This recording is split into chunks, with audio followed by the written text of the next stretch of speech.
بسم اللہ الرحمن الرحیم۔ السلام علیکم ورحمۃ اللہ وبرکاتہ۔ زندگی بدل دینے والی بہترین باتیں۔ دوسروں کے حقوق ادا کرتے رہو اور اپنے حقوق کا مطالبہ اللہ تعالیٰ سے کرو۔ میں نے اپنے بڑوں سے ایک اصول سنا ہے جو در حقیقت حدیث پاک سے مستنبط ہے۔ آدمی کو یہ نہیں دیکھنا چاہیے کہ دوسرے ہمارے ساتھ کیا کر رہے ہیں، بلکہ یہ دیکھنا چاہیے کہ مجھے شریعت عرف و عقیل بصیرت کے اعتبار سے کیا معاملہ کرنا چاہیے۔ قرآن مجید میں اللہ تعالیٰ فرماتا ہے، اور جس نے صبر کیا اور معاف کیا بے شک یہ ہمت کے کاموں میں سے ہے۔ حدیث میں آیا ہے، رشتہ جوڑو جو تم سے کاٹے، اور جو تم پر ظلم کرے اس سے درگزر کرو، اور جو تم سے برائی کرے اس کے ساتھ اچھا سلوک کرو۔ ایک حدیث میں ہے، رشتہ جوڑنے والا وہ نہیں جو بدلے کے طور پر رشتہ جوڑتا ہے، بلکہ وہ ہے جو اس سے رشتہ توڑا جائے تو اس کو جوڑے۔ علماء اور ائمہ کرام نے قرآن و حدیث سے مستنبط کر کے جو بات دو فکروں میں فرما دی ہے، اس پر عمل کرنے سے دنیا اور آخرت دونوں جگہوں میں چین ہوگا۔ اگر کوئی شخص تم کو گالیاں دے رہا ہے، تمہاری غیبتیں کر رہا ہے، وہ تمہیں اپنی نیکیاں دے رہا ہے۔ اگر ان کے پاس اپنی نیکیاں نہیں ہیں تو تمہارے گناہ اپنے سر لے رہا ہے۔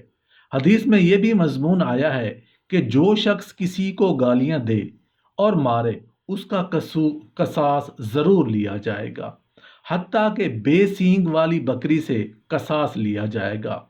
تمہاری ذمہ جو دوسروں کے حقوق ہیں ان کو ادا کرنے کی کوشش کرو، جہاں سے تمہیں بھی زیادہ ملے گا۔ تمہارے ذمہ اگر کسی کا ایک دانہ ہوگا تو اس کے عوض میں 700 مقبول فرض نمازیں آخر میں کاٹ لی جائیں گی۔ صرف 4 احادیث انسان کے لیے کافی ہیں۔ ارشاد فرمایا، امام اعظم رحمۃ اللہ علیہ نے 5 لاکھ احادیث کے مجموعہ میں سے صرف 4 کا انتخاب فرمایا کہ انسان کو اپنے دین پر عمل کرنے کے لیے کافی ہیں۔ 4 تو وہی ہیں جو ان کو امام اعظم رحمۃ اللہ علیہ نے منتخب کیا۔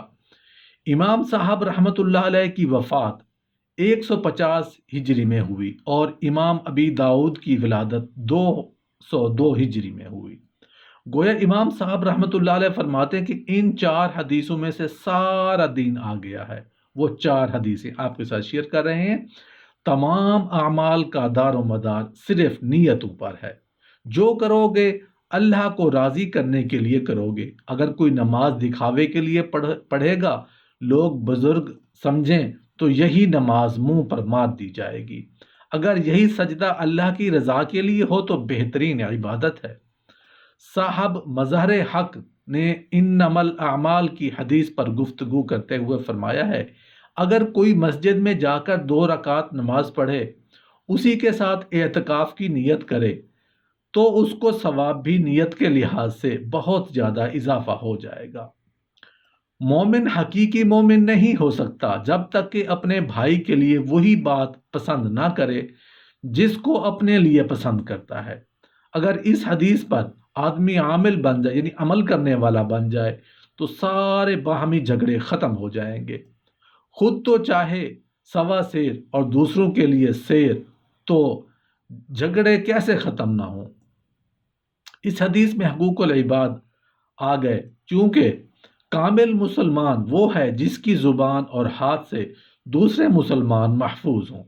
اس حدیث کا مضمون اوپر والی حدیث میں آ گیا ہے اور اس کو امام اعظم رحمۃ اللہ علیہ مستقل شمار کیا ہے، امام داؤد نے ترک کر دیا ہے۔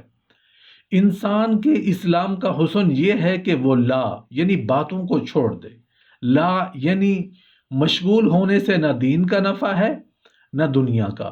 ایک صاحب کا میرے پاس خط آیا، انہوں نے اپنے بعض معاصرین کے بارے میں بے جا استفسار کیا تھا۔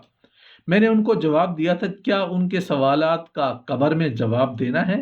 کیا منکر نکیر سوال کریں گے؟ اس دندے میں خواہ مخواہ کیوں پھنس گئے ہو؟ صوفیہ کے یہاں پاس انفاس کی مشق اسی لیے کرائی جاتی ہے کہ اگر آدمی کچھ نہ کر سکے تو کم از کم ہر سانس میں اللہ کا ذکر تو کر سکتا ہے نا۔